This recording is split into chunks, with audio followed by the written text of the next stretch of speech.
The media, as the fourth estate of the realm in any democracy, plays a crucial role in bridging the gap between the people and the government.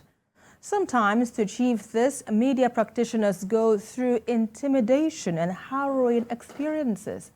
The editor of First News has called on the government to intervene by conducting a thorough investigation leading to his abduction, where he was intimidated and coerced to make statements, suffered psychological pressure, as well as violation of his human rights. The editor accused the Defense Intelligence Agency of fabricating stories in a bid to justify their inhumane treatment against him. BKO, let's get your thoughts on this, because having to hear journalists being intimidated by the DIA, does it mean that the freedom of the press is still, in question here? The press has not got the freedom to defame people. There is nowhere in the world where there is absolute freedom of the press, where you are allowed to lie against people, say esoteric things that you cannot prove, and then be permitted to get away with it. He talks about the fact that he suffered trauma in detention. The person that his media platform reported that he collected a bribe of $30 billion. Did he not suffer harm to his reputation? Of course, he suffered reputational damage. He too must have gone through some trauma, because some Nigerians will simply believe it. This is the era where people don't ask questions, they just believe. You lie against people, they just believe. Somebody the other day said Fashola wrote judgment for the appeals court. Yes, the presidential tribunal. It's also appeal court. And Fashola decided that no, I'm not having this, I'm going to court. You have to prove that I wrote the judgment. Absolutely banal things that people do in the name of exercise of freedom. I can't sit here as a journalist and defend defamation of people. I'm not saying Gbajabiamila is a saint. I'll be stupid to say that, somebody that I'm not close to. I don't have his phone number as we speak, and I don't need to have it. But what we are saying is 30 billion. Dangote, even Forbes rates Dangote as being valued at $13.4 billion. Assets. He doesn't have 30 billion. What is the value of his refinery? If he had that kind of money, will he go and take loan from a consortium of banks to build refinery? Do people know what $30 billion is? Do they know? The Lagos Coastal Road that we are building, it will cost 15 trillion naira to build it. Which means what Gbajabiamila was said to have, the bribe that he was said to have received, will build 2 Lagos Calabar coastal roads, 2, and there will still be leftovers.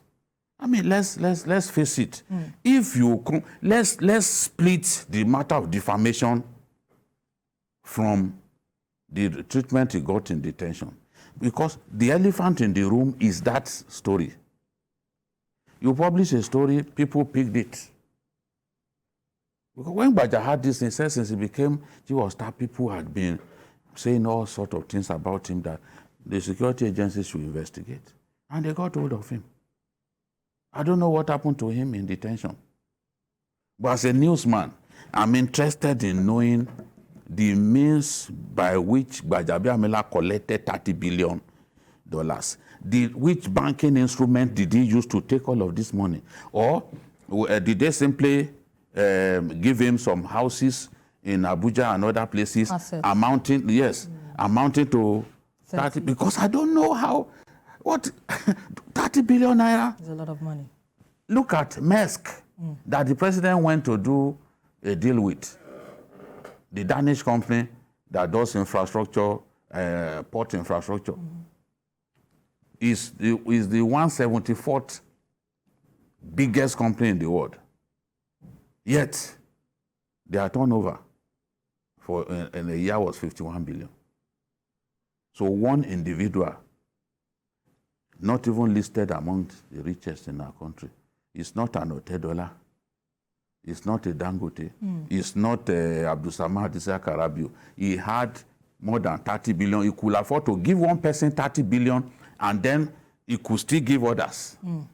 So if he bribed the chief of staff alone with 30 billion, how about other people? Is he the only one who will determine his matter? So that means we are saying that perhaps that boy alone had in excess of $100 billion. They don't even know what $30 billion is. So let's deal with the elephant in the room. Right. Did this thing happen? Did the chief of staff abuse his office by collecting 30 billion? We must be focused. We must put our eyes on the ball. Let us know, did he really do it? And if you are reporting something against an individual, you must be ready to provide your facts. Absolutely. Because I don't know, the NUJ is begging Gbajabiamila not to go to court. Frankly, it would take tremendous effort to convince him not to go to court. Because if you lied against me, like some people now, one guy on a social media platform, we are looking for him.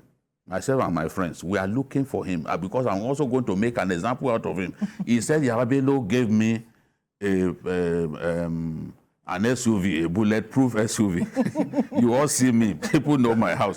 Where is the bulletproof vehicle that Yarabelo gave me? Huh? So he has to. We are looking for him. Once we get him, honestly, there will be no mercy. You won't, even after the verdict, you will not be able to convince me. We must make examples out of people who simply sit down and try to destroy other people. It makes no sense. It makes no sense. And if we want journalism sanitized in our country, Right. we cannot spare those who write stories that make the rest of us look like fools. No, 30 billion. Whatever they've done to him in detention, I do not know. But let us focus on the real issue. Right. Where are the facts about this? Can you provide the facts so that we can then deal decisively with Gbajabiamila? Right.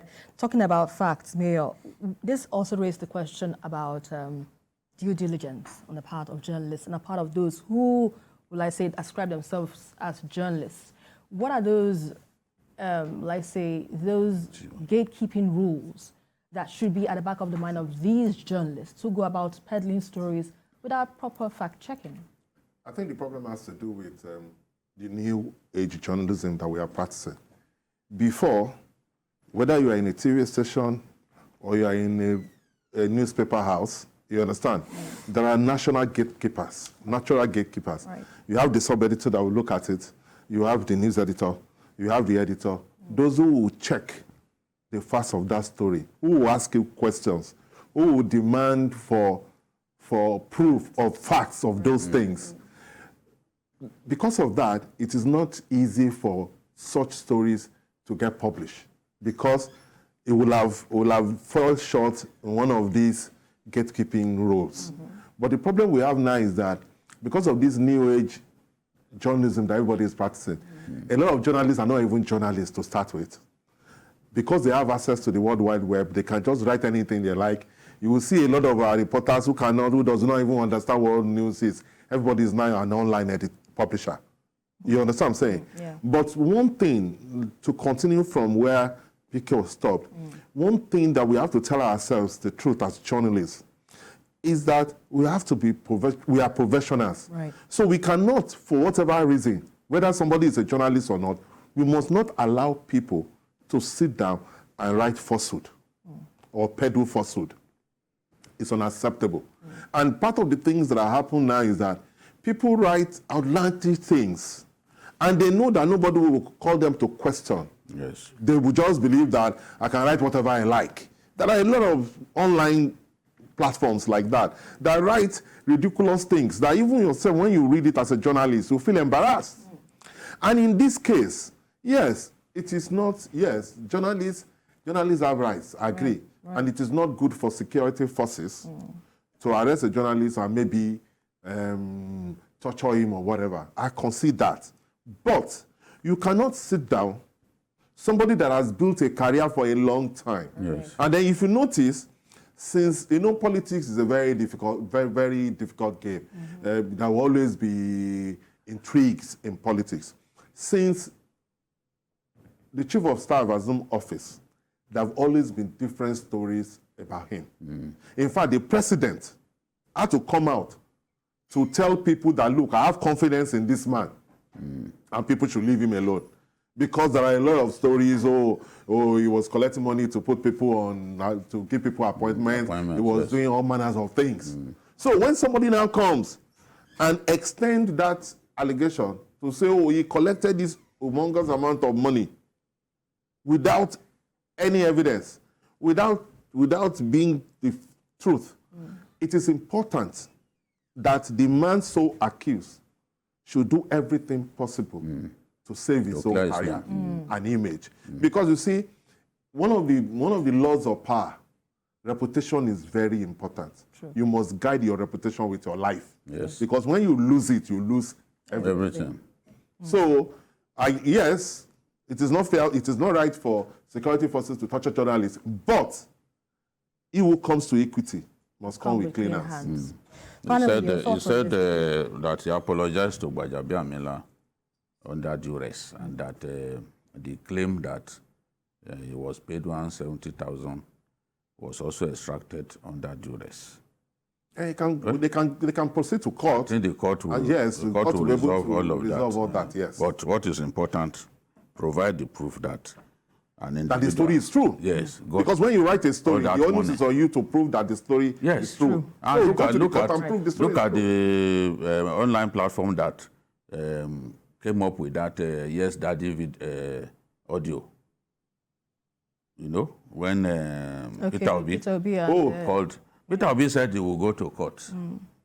But he has not summoned the courage to go to court up to now. Yes. And it's almost 1 year. Yes, because if you have your facts, and those guys refuse to retract it.